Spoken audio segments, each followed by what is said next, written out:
Let me see something.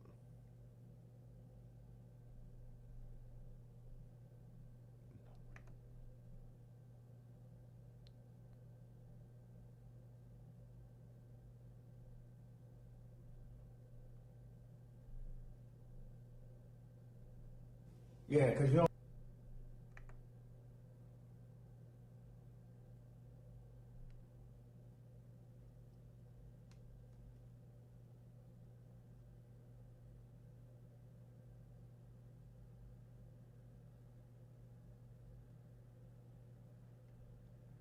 Cause of Angie.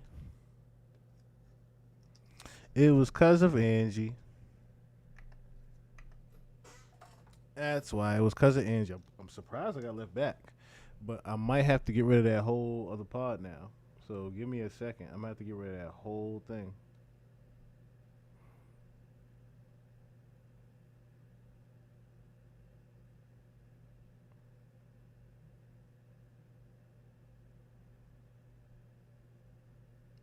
All right, let me see if I go to my actual site. So this right here is why this is switching over to the gaming channel because I'm tired of this shit with YouTube. I'm tired of this shit with them. I am absolutely fed the fuck up with YouTube and their bullshit blanket restrictions, and you got fucking a pedophile like DJ Academics could fucking watch whatever the fuck he wants. Everybody else can uh, look up every fucking thing that they want, but when I do it, I get in fucking trouble.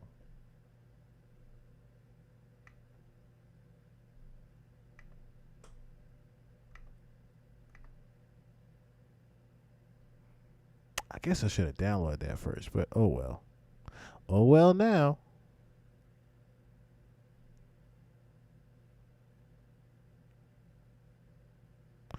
Oh well now.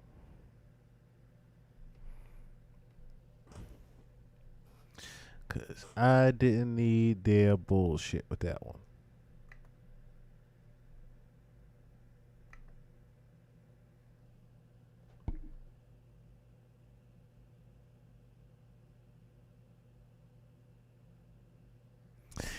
All because of fucking Angie Martinez and Neo's interview.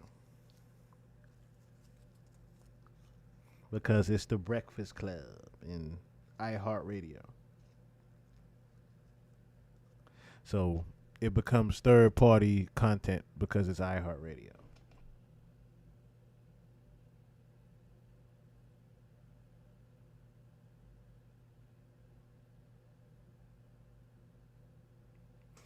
All right, well, I'm going to skip Neo then. I'm going to skip Neo for now. I said Neo is doing legal pimping. So we're going to leave Neo and his shit alone.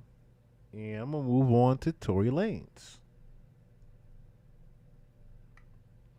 Yo, T Neal in the building, Shade 45, Core DJ Radio in the building. I got a special guest on the show. So many accolades, I can't even name them, man. I want to shout out to my brother, Tory Lanez in the building. T, what's up, man? Man, what's going on? I'm happy to be here. Shout out everybody at Shade 45, Yeah, man. Sirius FM, you I know want what I to get mean? you. All Hey, that. man. Listen. So the first thing first, man. You dropping these projects, man. You just recently dropped one. It was kind of sentimental with your son, man. Can you touch on that Absolutely. real quick? Yeah, no, we dropped the record. We dropped the record the other week. Called Dear Kai, and it was just like basically like a freestyle I had did over like one of the Eminem songs that I always grew up loving. The song he got called Mockingbird, Hmm. and so I just used the beat and wanted to write some things about my son. And I remember just while I was writing the song, it was just a lot of things on my mind, and I teared up writing the verse a couple times, and so I just felt like it was something that I wanted my fans to have, and something I wanted my son to have later on in life, just in case I'm not around to tell him those kind of things. So let me ask you something. How you doing? How you doing in there? First of all, we already know what the situation is. We know where you at. Man, I'm incredible, brother. I'm incredible. It's not even like they make it seem way crazier than it is. You Uh feel me? huh. Well, shit. I'm glad it ain't crazy. That's a good thing. That's a good thing. What's happening? Like, what's going on with you? How you coping? Nah, honestly, like man, my mind is great. I'm in great spirits. I'm in great health. I'm looking the best I ever looked. That's for sure. Right, right. Um, get my body right, get my mind right, and just planning on freedom, bro. Like that's the thing. Like I'm not even in here in my mind. Like I know I'm already out on the street. Like God already showed me I'm coming out, so I'm not even like I don't even be paying attention. I be forgetting I'm in here sometimes. Like even when people see me, they be like, "Yo, you just got a light. Like you're not even in here. Like you're not even." And it's true. Bro, you I always don't. had the light though, but come on, man. You always Yeah, had but I this. ain't gonna lie. It's one thing to be able to shine in a world where the world is It's just good to hear Tory happy.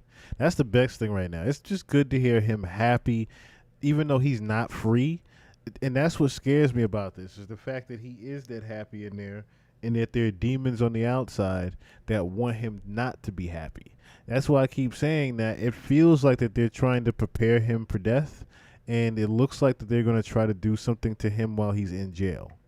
is your ignition, right? Is able to shine in a place like that where the world is the ignition to your fire, but in a place that's dark and where there is no ignition and there is no spark plug, it's very hard to keep that light. Even if you come in with it, it's very hard to keep it. And so, for me, I've always just had a great relationship with God, and that's really what's always made me to be a beacon of light to people that I come in contact with, and regardless of whatever I'm going through, I'm an adapter. I adapt to everything. I was homeless when I was 14 years old, bro. So at the end of the day, like it was nothing for me to adapt to a cell. If I could adapt to a park slide, sleeping on a park slide, I could adapt to a cell. Yeah, you know what? At Yeah, least hey, they man. got a Hey, bed there. you said a lot of things to me, man. So let me just get into that. We want to know Tory Lanez. Touch on Tory Lanez, and we'll go from the past until the present and to the future. So tell me, Tory Lanez, from upbringing, Canada, from your different travels, your trials and tribulations. Tell me some of that stuff, man, that we talked about, and I just want you to lay it out there and let people know, because there's a lot of people don't know a lot of things that you told me I didn't even know. Absolutely, no, absolutely. The thing is what a lot of people don't know is like really for me, I was really much raised in Florida more than anything. A lot of people, because of where my nationality is and like where my background is, Hmm. and because of my birthplace, a lot of people just associate me with Toronto and Canada alone. But the reality of it is like I was really raised in Florida, Miami, more than I was raised in Canada. From when I was a kid, I lived in Orlando at a very early age. I went Right. to like first grade, kindergarten, and stuff like that in Orlando. Went up to Canada for about a year, and then I came back to Miami when I was in third grade. So from third grade up until about seventh grade, when my mom died, I stayed in Miami again, and then moved out to Atlanta. From there, and then from Atlanta, moved out to New York, and then I went back up to Toronto, and that's when I was homeless and dealt with a lot of those kind of Wait a things minute. and things So of that nature. you going past? When did your mother pass? What year? It had to be 2003 if she died when I was 11 for sure. Were you with her or no? Yes, yes, yes. Oh, I'm the youngest of six kids, okay. so me and my mom had a special relationship. Just growing up, I was the baby of the family, so she always, we had a special bond. You know what I mean? And my mom was like my best friend. Okay. Um, and that hit me hard. That was actually what started, me actually becoming a rapper. Was, when my mom died, I began to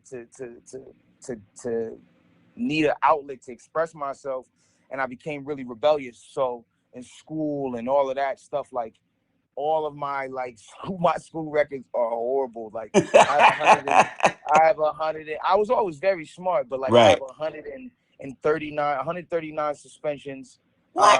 I've been expelled from every school I ever went to from sixth grade on till when I So dropped how do out in you 10th grade. accumulate 130 some suspensions? How does that work? What they were doing at one point was like, yo, they would suspend me for 3 days, and then I'd come back and I get suspended on the day that I come back, and they just keep doing that. Um, but yeah, on my school suspension record, I have 139 suspensions. I've been expelled from every school ever since sixth grade on to 10th grade when I dropped out. And Wow. then, fast forward to now, I went back and graduated high school in prison. Oh, I okay, graduated okay. high So school in prison. all right. So this isn't your first time in prison. No, I mean this is my first time. I graduated this term. Oh, you Yeah, graduated since you've been here? Oh, well, shit. yeah, Congratulations, man. Shit. That's right. yeah. That's what's Thank up. you, man. That's what's up. Yeah. God Thank damn. you, You brother. got in there and Thank just you, man. started getting to work. That's what's up. Congratulations, fam. Absolutely, Yeah. absolutely, absolutely. So I'm in college now and things like that. I took my first college course about a couple months ago and I passed. Mm-hmm. And it just feels good, man. It feels good to be able to be in a situation where I'm able to just be able to get a little bit of higher learning despite what I might be going through. So I'm thankful for that though. You Oh, feel me? absolutely. Absolutely. So you say you were homeless for a minute. Yes, man. Now, how For did two that years. happen? Were you homeless in Florida or homeless in I was Canada? homeless in Canada. Okay. So basically, when I was growing up, there was a point in time when my dad was moving to Canada, and it was him, his wife. His wife hated me at the time. It wasn't my real mom; it was my stepmom. She hated me at the time, and I remember I was just very rebellious. So my dad had moved in with his mom, which is my grandma, and she just couldn't take my behavior, and so she just was just like, "Look, man, like you." She was telling my dad, she was like, "You, your wife, and and your granddaughter can stay here, but as far as Tori, he's got to leave and find somewhere else to go." Mm-hmm. So I ended up moving in with these three dudes that they were all 22, 24, 26.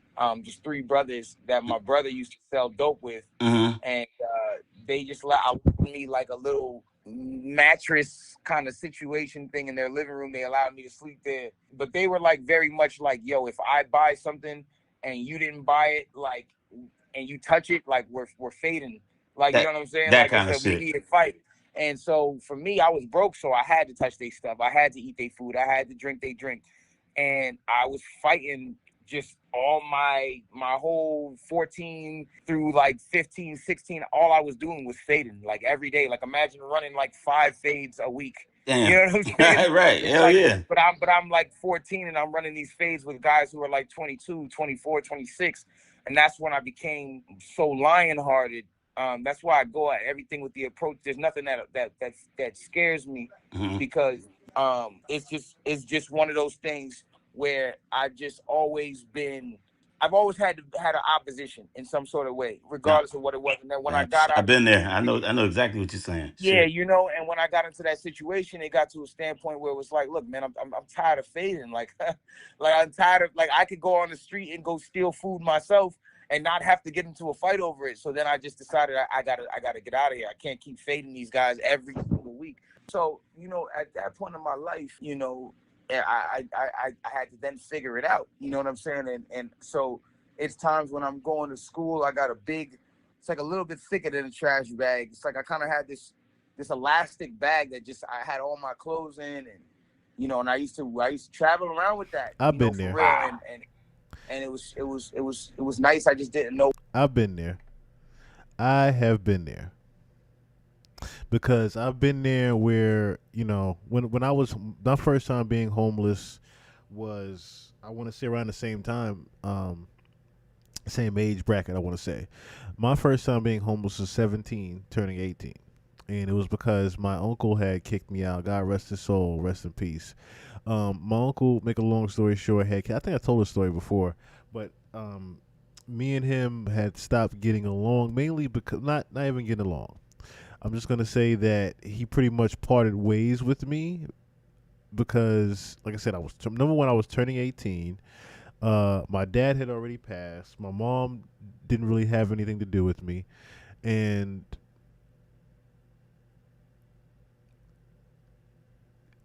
I had gotten very disrespectful. I gotten very disrespectful with him.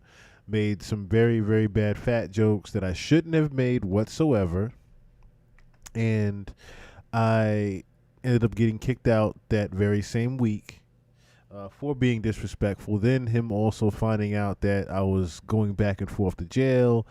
Um, I was selling weed at the time. He pretty much saw me going down the same path as my father. So he pretty much said, "You know what? We're going to part ways with this, and you find you somewhere else to stay." So I pretty much thought it was a joke until I would come home I would come home and see my clothes in garbage bags. So I took my stuff that was in the garbage bags on the porch.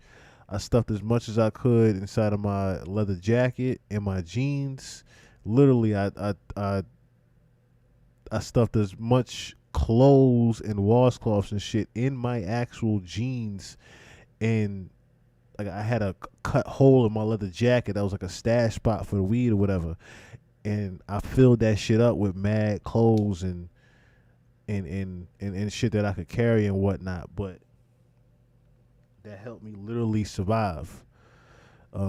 So I've been there with Tori's talking about right now and trying to figure out like sleeping on the park bench for the night, cause you ain't really got nowhere else to go or nothing like that until, you know what I'm saying, you muster up that confidence to tell like another family member like, yo, I really ain't got nowhere to stay right now.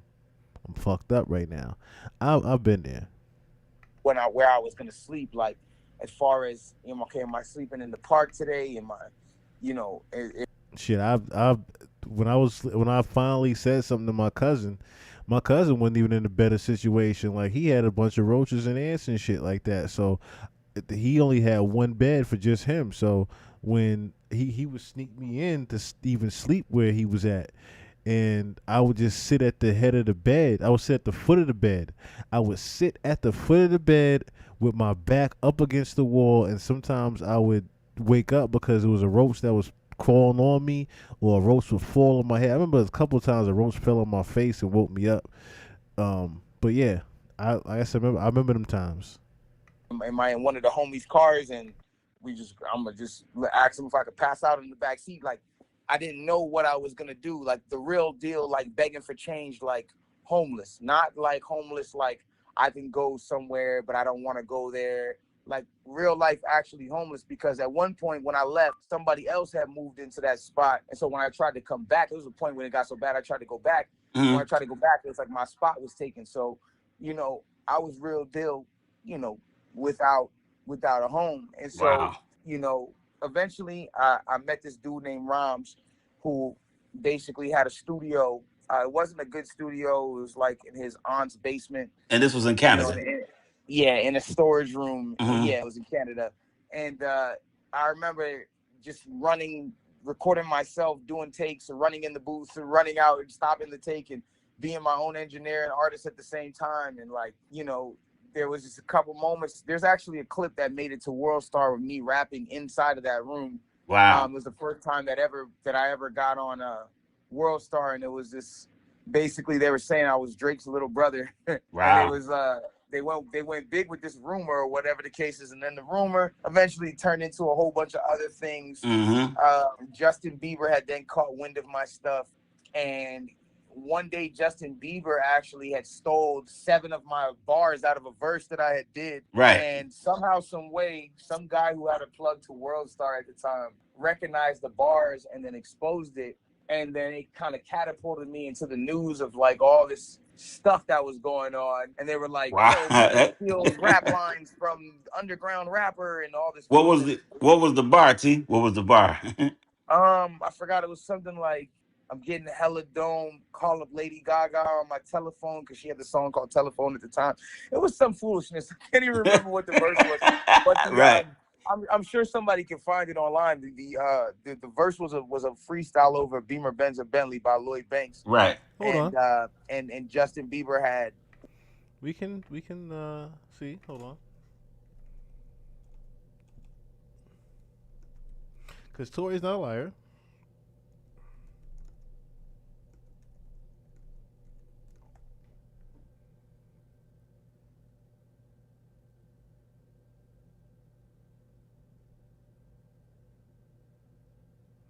He's not a liar.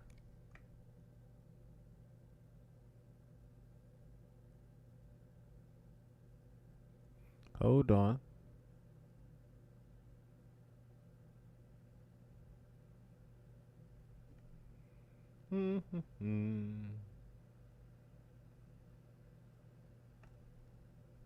Is this it? The first tour I ever seen in life was the Justin Bieber tour. I want everybody to know that it was the My World 2.0 shit. Okay, so there's a video of them talking about they go way back. What's this here? Nah, that's crazy. Yo, I want everybody to know something real quick before like I I don't get to even any remember Justin calling into quarantine. There was so many celebrities that called into quarantine radio. It's crazy. I don't remember Justin calling in there. thing. Bieber was the first person before Sean actually. Bieber was the Before first person Sean, that I ever showed actually Sean. ever actually noticed me. The Dude, first person that ever I like, noticed you when you were doing rap battles in Toronto. yo, shout my nigga He Bieber in see, he just said it. I noticed you when you were doing rap battles in Toronto before he even started doing the singing. the cut. So there is truth to him taking some influence from. No, I'm not gonna say take the bars from him. I mean, he's a pop singer, so even if he did take something from a Tory Lanez, it's all right. You know, that's what boosted Tory. Yo, you know what's crazy? Mommy, you know you gon' need to do more than just. And I was cruising through the online who's going on live. Uh huh. You were on live. Like I didn't throw this song on randomly. I was already listening to it. That's crazy. That's crazy. He just came on the radio while he was talking to him. That's kind of crazy. But yeah, shout out to Justin Bieber, man. I'm still sad about what's going on with him as well.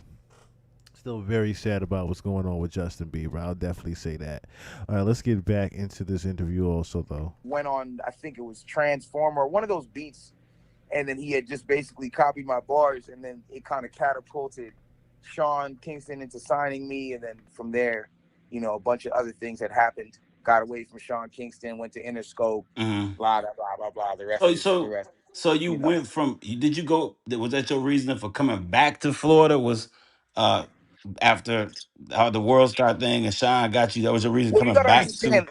I always loved Florida more than anywhere I've ever been. That's where I grew up. Like Right. I'm with you, fam. I'm that with you. technically felt like my hometown. Right. Of course, Toronto and Brampton, that's where I've lived when I was in Toronto, and you know, that will always have a different type of a feeling.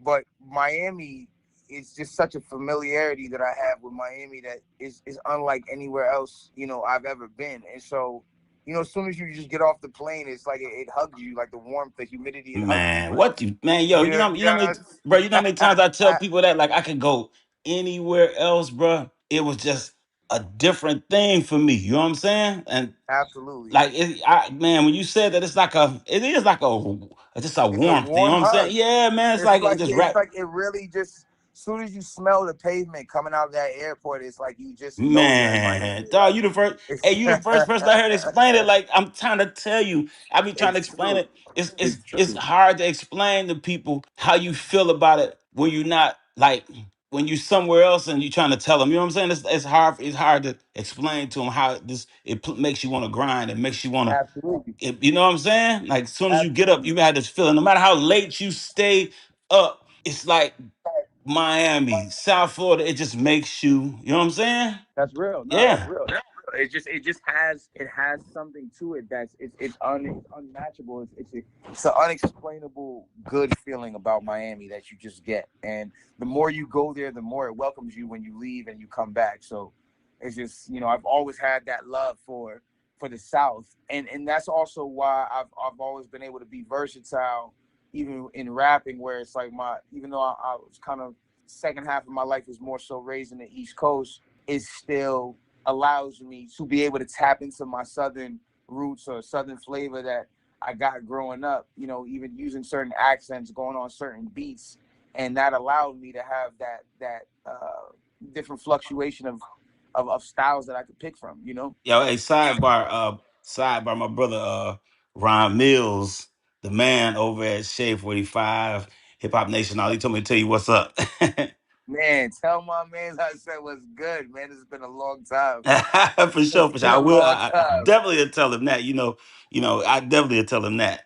Absolutely. So let me ask you, T. Do you really? Because I want to make sure I get the people to understand what's about to take place. I know you touched on the Sean Kingston thing. How do you feel about this whole thing that's happening with Sean right now? I mean, it's a sad thing. I think that looking at the details of what he's actually being locked up for, it's kind of like, well, if the federal prosecution wanted some sort of or restitution paid, I think they should have just went more so at that. Just because when you look at the details, it's kind of like he didn't really do anything. Right, right. Um, the reality of it is sometimes things that we do have consequences. I remember, I remember Janice bringing him to my conferences, man. And Absolutely. she would just, I wouldn't even know schedules. She was just bringing, like, That's you know how just she like is. Denise for sure. He performing, motherfucker. You know what I'm saying? Like, it was For like, sure. yeah. Just like us. But But that's she's yo, a but that good was a mother. good, She always gonna stand up for her kid, and fucking you right, gotta fucking respect right. that. For sure.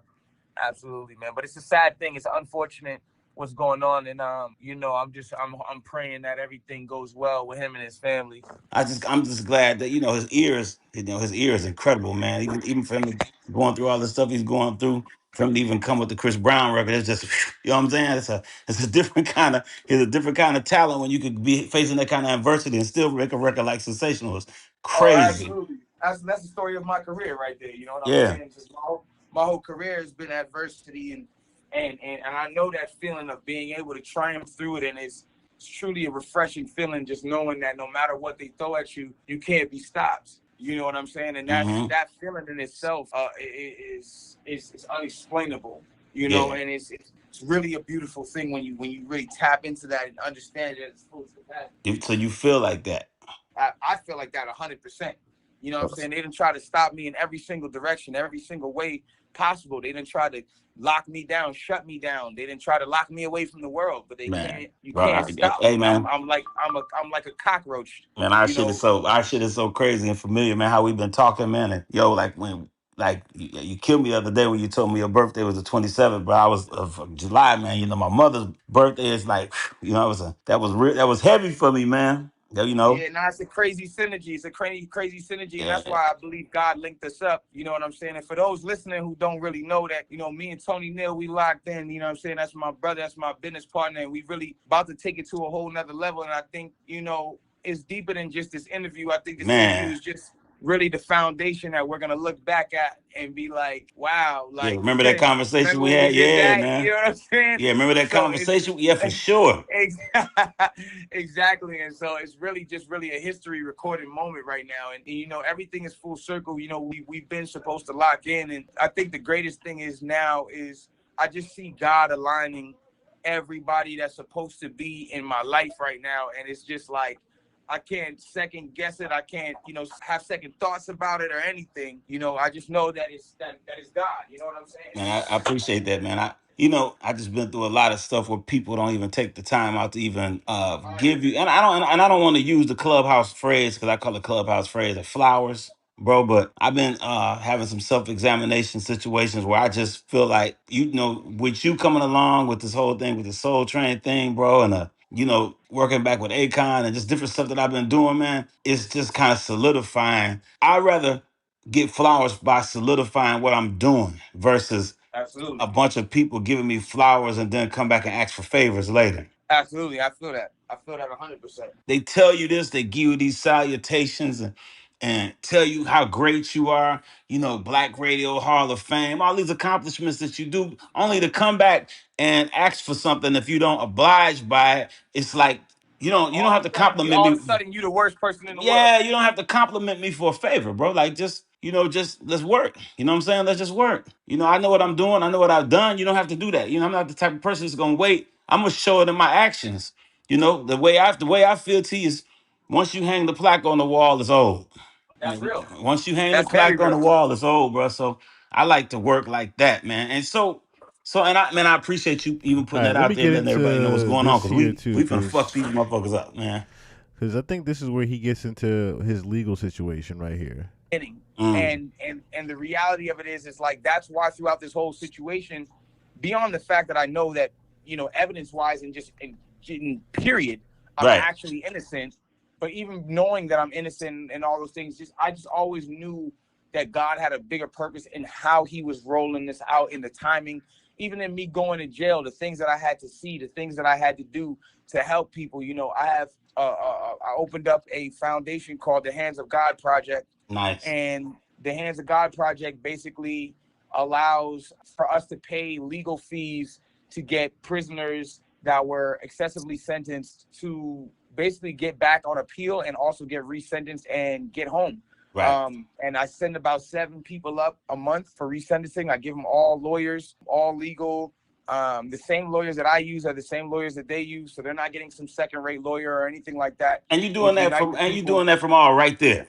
Yeah, I'm doing it from jail. So I send 7 people up, 14,000 a person every single month, Wow. no matter what, so I can give back because I see what kind of hellhole prison can be, and I know that if you have no, relationship with God or those type of things, it can feel like no one's here for you. And so I called it the Hands of God Project because if you feel like no one's here for you, at least you know that the hand of God is on you. You know what I'm saying? And at the Man. end of the day, like, that's what it was about. And so there's so many things that I had to come here and learn and see how people were being treated. This is modern day slavery. I want to say that as well. Wow. I've watched dudes, that have no support system, no family, no family system, no nothing to support them. They put money on their books. I've watched those dudes wake up and bust their back and work every single day for 9-hour days and make 35 cents an hour. And when they get to canteen for the month, all that money is pretty much gone, and they don't even have a lot of food. It's just like the I've never seen this. This is like, it's almost like when you go to prison, you go back to like the 1960s or something. It's like, Damn. you know what I'm saying? It's just like, yo, you're being underpaid, and 35 cents is a high paying job. Like, they got jobs it's like 10 cents an hour. Like, it's just bad. Like, it's just so bad. 35 cents is a high. That's crazy. The highest paying job pays $2.50 an hour. That's like, yo, you're a baller. Like, you know what I'm Right. saying? Like, in the prison world, that's like, yo, you're Elon Musk. Wow. So you have to think about a hostile environment, and then where I'm at, I'm not. It goes by levels in California, and this is gangland. You got to remember that So this is so that California. levels thing, what is that? Like, what is that? We can touch on that real quick. What's that? What is that?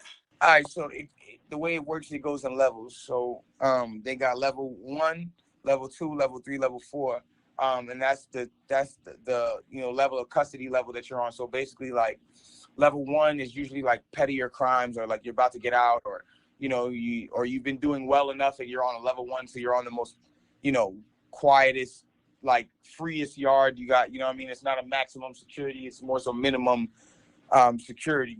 Right. Level 2 is like, okay, you're starting to bubble up now. Like, you know what I'm saying? You probably in here for robbery, things of that nature. You know what I mean? But it's ultimately you're on your way out if you're on a level 2, or you're in good sailing. Level 3 is like, all right, it's cracking now. Like, all right, this is where all, like, you're in here for shootings. You're in here for, maybe you murdered somebody. Level 4 is like, all right, you did some heinous, wild stuff or whatever the case is, and you landed on a level 4 and it's dangerous. And then there's level 4 on a 180 yard, and then that's just like, yo, what is wrong with y'all? Like, you know what I'm saying? So So in is that some where they weird got you way, at? Is that the well, Florida? in Tehachapi, this is like the one prison that has level 3s and level 4s, and we're all on a 180 together. So I'm on a yard with lifers, people that have life without the possibility of parole, people that have triple life, like, there's all types of people here. So I'm here with murderers, I'm here with just a bunch of wild people. And then you got to remember, this is California, so this is gangland. This is like, Definitely that. there's real life politics here that you got to abide by. And being somebody from Canada, it's luckily I'm just a street person all around, and I've been through a lot of things, and so I fit in very well. I adapt very well, and my attitude, like I said, I'm always a light, so my attitude has always gotten me in places where, whether or not you're one of the grimiest killers or what, you just got love for Tory. Tory's just a guy. He's like, you just can't, like, you might hate him at the start, but once you talk to him, you realize, like, nah, that's a good guy right there. Let me Like, you know what ask I'm saying? hey, let me ask you this. How are they with the case and everything when you got there? Did it take them a minute to warm up to you, to Nah, figure you out, nah, or, nah, nah, nah. Everybody in prison on my side, they like, yo, we know that's bullshit. Mm, They're like, we know that's bullshit. Everybody knew that was bullshit. And a lot of people on the outside knew it was bullshit too, but it was just like, you know what? Tory's convicted. This is what it is. We're gonna go off of this, but let's talk about this for a second, right? Let's go into this. Okay. I want you to imagine that they're saying that you shot a gun. You're in jail for 10 years for a gun they're saying that you shot, right? When they go look at the GSR on the thing, they say, hey, the GSR is on 2 people. They say the GSR is on you, and they say the GSR is on another person. And then they say, well, now the GSR is on you. Let's test you. Let's make sure that we DNA test you. And you say, you know what? Yo, you guys can DNA test me today, tomorrow. What day would you like me to come in? I'll come in freely. Right. You go give your DNA test up, and when you go give your DNA test up, they tell you you're inconclusive. So all throughout your trial, they don't DNA anybody else. They only DNA you. But even though, despite the other person has GSR on them, they don't DNA anybody else. They just DNA you. And it comes back inconclusive. But you're like, yo, I never touched this gun. So at that point, you're sitting there like, why are they saying that I did this? So now it gets to a standpoint where they don't DNA anybody else. They DNA you. They say inconclusive. All throughout trial, they kept saying, hey, Tory he's inconclusive, so he's not included, but we can't say that he's excluded. Right. So that was what their whole argument was. Well, he's not excluded, so this is like it's an I don't know test, is what the DNA test is saying. It's I don't know. It's inconclusive. It's not yes or no. Right. So I go to jail. I get wrongfully convicted. There's no physical evidence against me, but I get wrongfully convicted. And then this is when all the revelation comes out. This is when I'm like, yo, you know what? I'm not having this. I go tell my lawyer, yo, go get another person to go DNA this gun and go check the same DNA stats and results, because something funny is going on here. I never touched this gun. Right. Sure enough, they go do that. And like I said, I'm 100% excluded. 100%. Wow. Excluded from this gun. So I'm 100% excluded from this gun. No question. That was the thing that I kept reiterating to people, right? The fact that he has no evidence of him even there was no evidence of fingerprints or DNA of him on the bullet fragments or the gun itself. We went over this before. All Tory had to do was literally say, hey, I was trying to take the gun from Kelsey, but he was trying to be a real nigga in court. This is what being a real nigga gets you sometimes. I understand you have your faith in God. I would have snitched. Look, I was taking the gun. Kelsey, the one that pulled the goddamn gun out the back seat, tried to shoot Megan. I tried to take the gun from Kelsey. Shit went off. Megan got hit. I would have told the whole truth, nothing but the truth, so help me God. I'm not going to jail for these bitches. I'm not going to jail for them. No. I'm not going to jail for them. No. Hell no. Hell no to the no. And I did just get to see now. Shout out to I keeping it for privacy reasons, like I said before. What's the initials? A&M. Shout out to A&M for the $5 Cash App. I greatly appreciate that. That goes a long way as well. I was trying to see if I could raise at least $10 to $15 more tonight, but I understand because the stream got cut. We're gonna have to redo some content, of course. It feels like, but I have no problem doing that as well.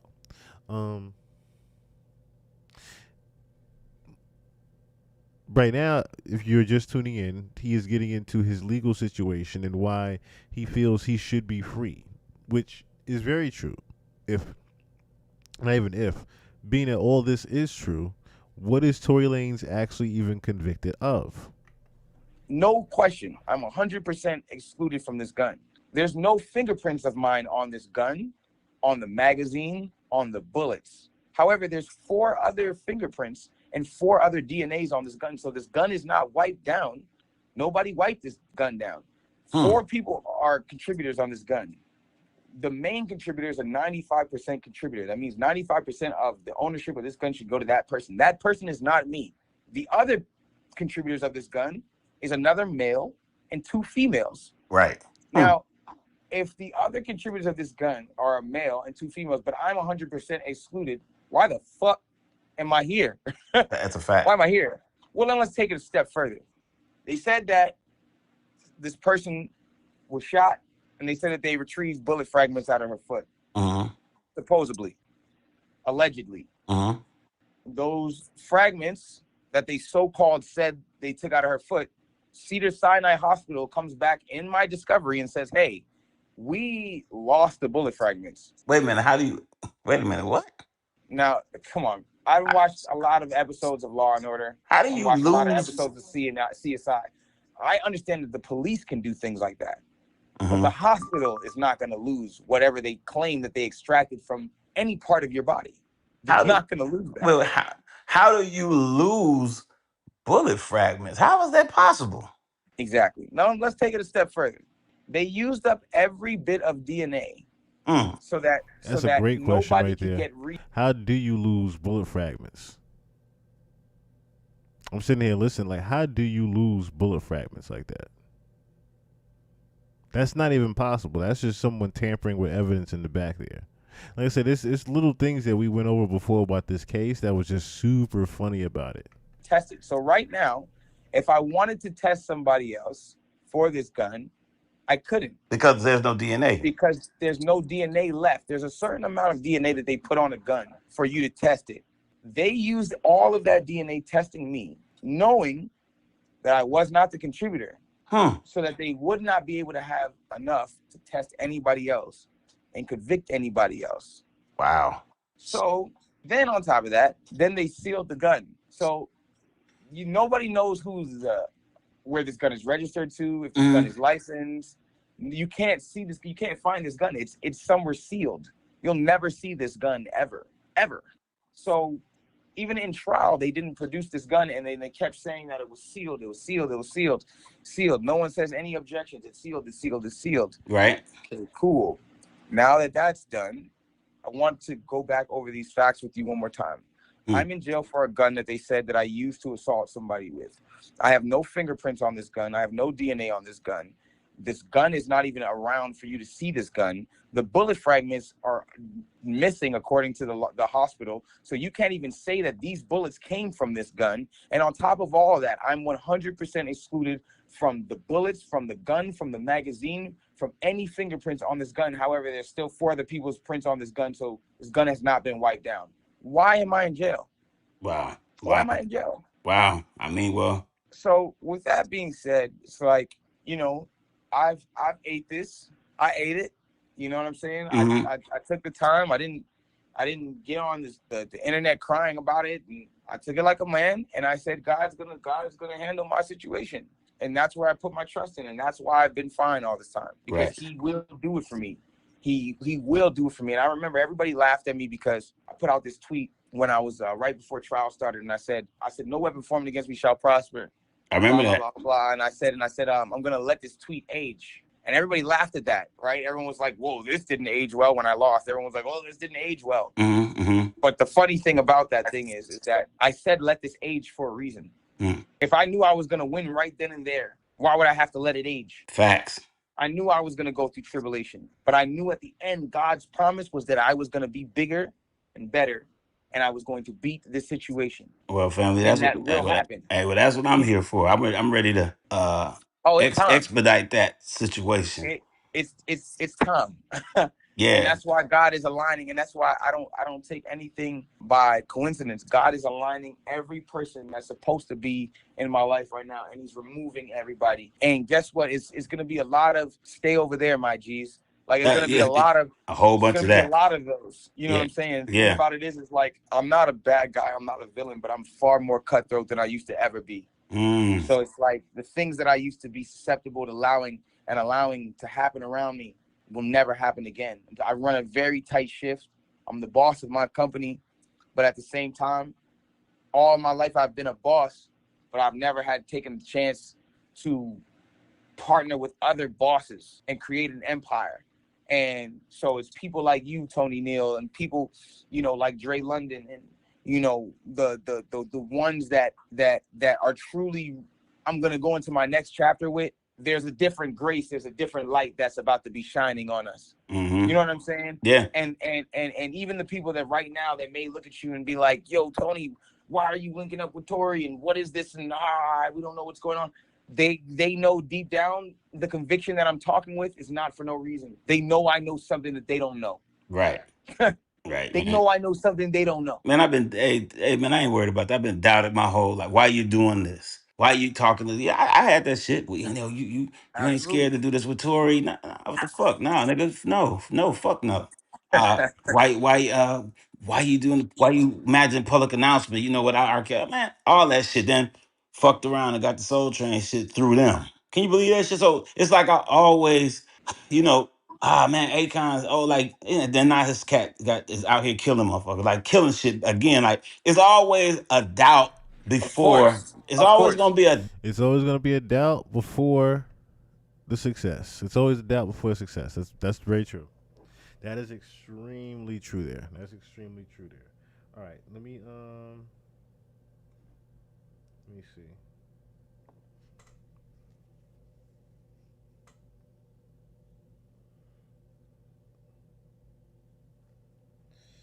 Doo doo.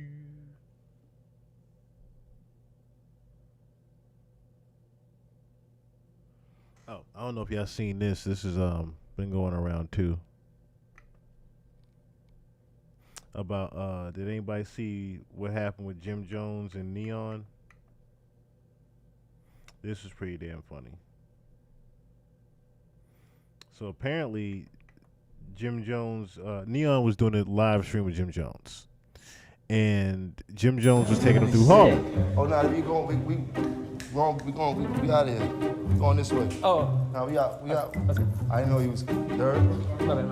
We out. My bad, gang. Community Sick. Oh no, we out of here.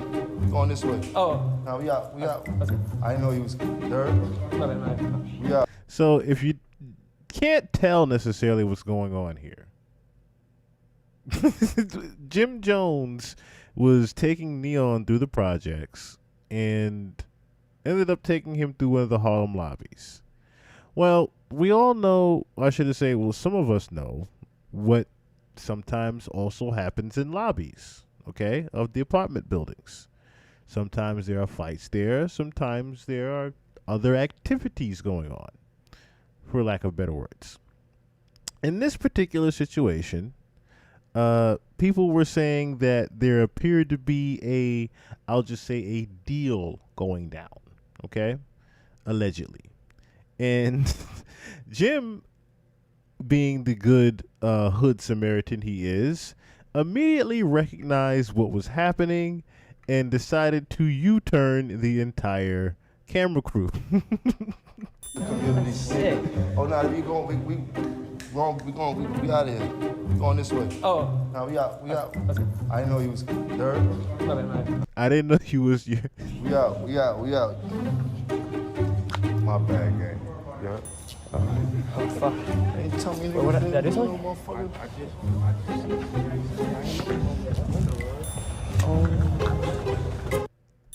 And of course, Neon is just oblivious to everything going on right now, but rightfully so. Neon said he's from a sheltered neighborhood with all the rich Indian kids.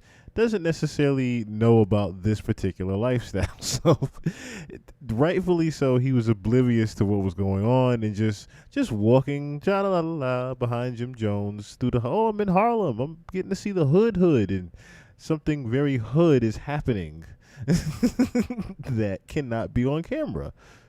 Sick. Oh no, we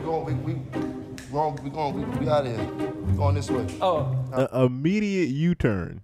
As soon as Jim walked up and saw the dude leaning up against the thing, and the dude on the right with the bag, he said, "Wait, this is, yeah, we going this way. Yeah, I didn't mean to come in this building. We going to the across. We going across the street. Meet me and Bill across the street, cause yeah." We out.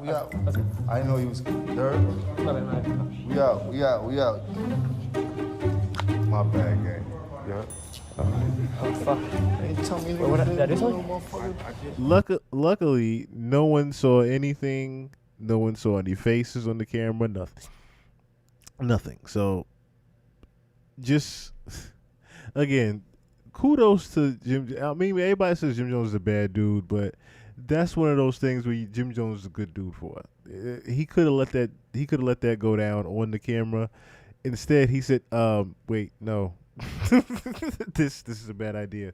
Sorry, we have to go this way. No, the tour is taking a detour. The Harlem tour is taking a slight detour to this exit here. Follow me this way as we go around this particular lobby. But yeah, shout out to Neon and Jim Jones for that, because this was a pretty cool live stream that they did of Neon being taken around Harlem. And I noticed Jim Jones has been doing. He did another one with Bubba 100X. He's been doing live streams with a lot of the youth. So definitely you can say shout out to Jim Jones for that, as he has, like I said, been giving back in a sense by doing live streams with the youth. Of course, it's to keep his name going, but it's a double beneficial thing where if you notice, he's also done things for Queen's Flip. He's always done things for people that are up and coming. I've noticed that whenever it's an idea, a business idea, he's never turned it down. He's always been a good dude as far as helping out the new and up and coming star, trying to do a new and up and coming creator trying to do something. He definitely is one of those people that will give you a shot if it's worth it. So shout out to him also teaming up with Neon to deliver I think it was like a 2-3 hour actual stream, but they only put like an hour and a half on YouTube for the edits. But he pretty much spent the entire day with Jim Jones. So it might be even more than 3-4 hours. It probably is a lot more than that, because he played basketball with him. He went to the park with him. He ate with him a couple of times. I'm not sure if he smoked with him or anything, but yeah, pretty cool stream. Pretty cool stream from what I did get to see, the hour edit that they did have of him just eating a chicken sandwich with him and dropping knowledge on him. So let me see. I know this is getting super duper late. Like I said, I was trying to at least raise $10 to $15 more here tonight, and I apologize. I had to get rid of the other stream. I have to delete it.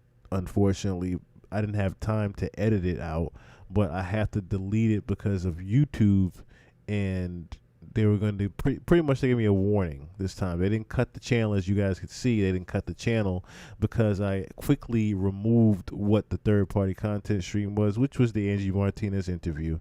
The Angie Martinez interview we were talking about Neo and his legal pimping.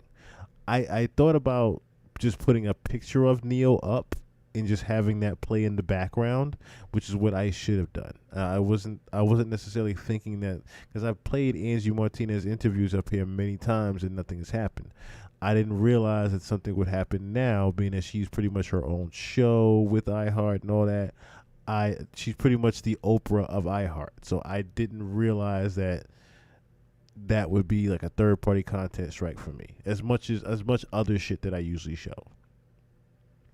So, apologies for those that was going to try to watch the first 2-3 hours of the pod that we had to cut. But, like I said, I will make it up to you guys with another one tomorrow. For sure. I'll definitely be on again tomorrow. And then again on Monday afternoon, early Monday afternoon.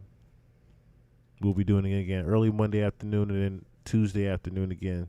So I'm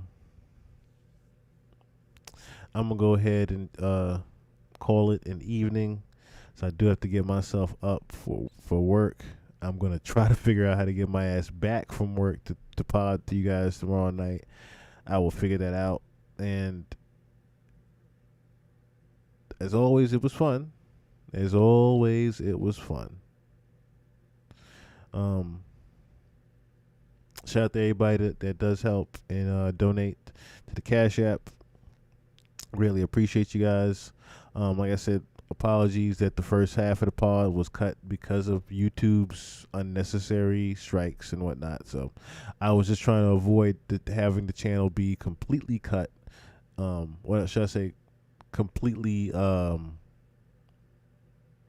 restricted from me posting. I was trying to at least prevent that. How does the Patreon work? the Patreon pretty much is, you just sign up with the for the membership. My right now mine is very small. It's $3 a month. But yeah, you pretty much just sign up for the Patreon and you watch the episodes that are not free as well as the ones that are free. I have some great stuff up there. Do I stream live from there? No, not currently. I don't stream live from there, mainly because it doesn't connect to my Streamlabs. So that's the only reason I haven't live streamed directly from the Patreon, because it still has to go through YouTube's live stream key. I still need a live stream key from actual YouTube to get it to go there. So it's like, I might as well stay on Streamlabs and then just upload the episodes to Patreon, which is what I did with the episode from last night. As you guys have noticed, that episode is now down. That episode is up there on Patreon. The last episode that we just did is on Patreon now. It's not on YouTube anymore. I didn't even want to take the chance of it being taken down or me getting a strike from it, which is what I was going to do with the interview with the pod this evening. I was going to take it down, put it up on Patreon, because I didn't want to deal with YouTube shit. And then all of a sudden, I still get dinged. But on the Patreon, I'll put the Patreon here in the chat as well, because someone did ask me for where are the links. Where's the link to the Bling book? I put the entire Bling book on Patreon. Also, the Kobe doc is on Patreon. I noticed that started to go up a little bit. Then there's the Black Book of Jay-Z of Iceberg Slim, where I went through every single girl that Jay has been involved with in the industry. And I mean, I went through every girl, even Nas' baby mom's interviews. I went through everybody, okay? The whole list in damn near chronological timeline order of which he was dating them. I'm gonna stream live from YouTube, then post the finish lives to the Patreon. Yes, pretty much. Pretty much. I'm gonna stream it live here, YouTube. Next day it's taken down, and then it's gonna be put on Patreon.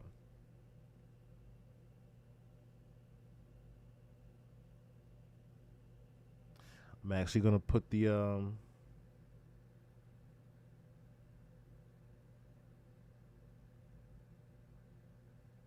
yeah, see, 141 is up there now. Episode 141 that we did is up there now.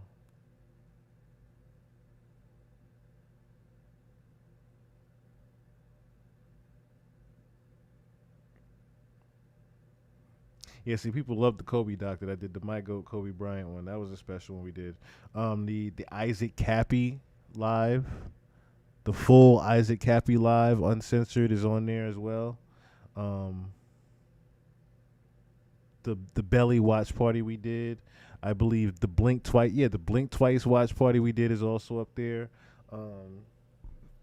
The full uncensored version of the Santa Baby video, the Kim Kardashian video, that breakdown is also on Patreon. Like I said, Patreon is full of some shit. Patreon is definitely full of some good shit that you can look at. Hell, I might binge watch it one day. I might binge watch through the Patreon one day, because, like I said, the Lisa Left Eye Lopez one is up there. No, not Lisa Left Eye Lopez. I do need to put Lisa's up there though. I do need to put Lisa Left Eye Lopez up there.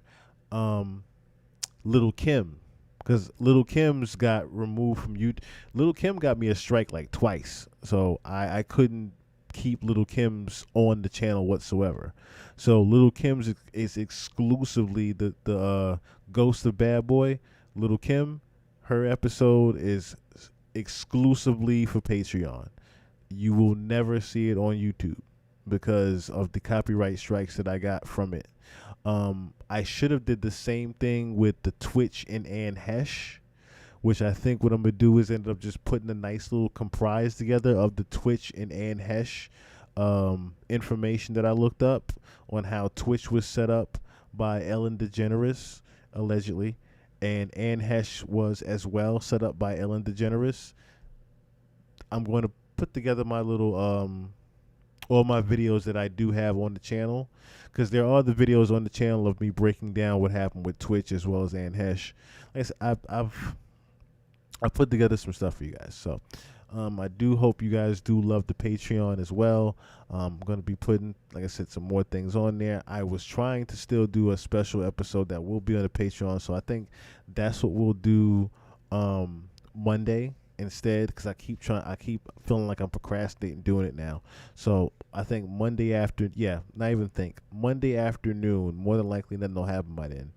Monday afternoon, we will do the mystery person. I'll just say that, of who we're going to be putting up on the page. And I hope and pray, of course, I don't get any crazy strikes from doing this live, because I'm thinking about doing it on Twitch instead of YouTube, but I want to do it on YouTube because there's a lot of people that probably want to see this particular one that I'm doing here.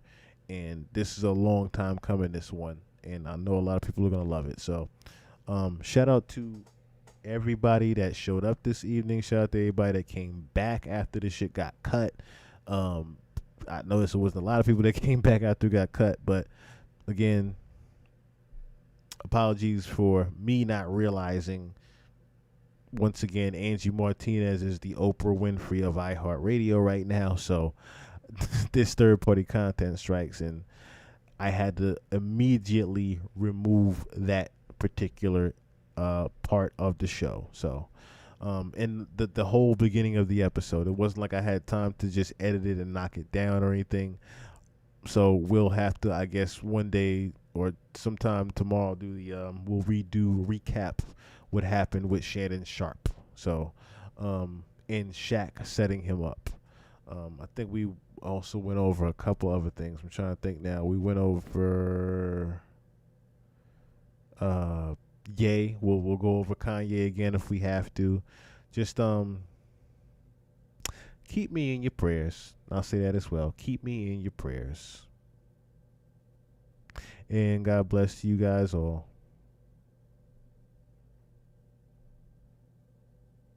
All right. Yeah. Peace. If you think I'm here to play around with y'all, God damn it, I'm not. All right, Mr. O'Neill, please stop using swearing language.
Talking about?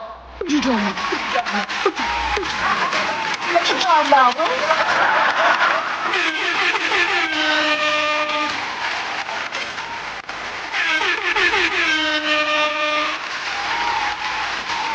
You raggedy bitch.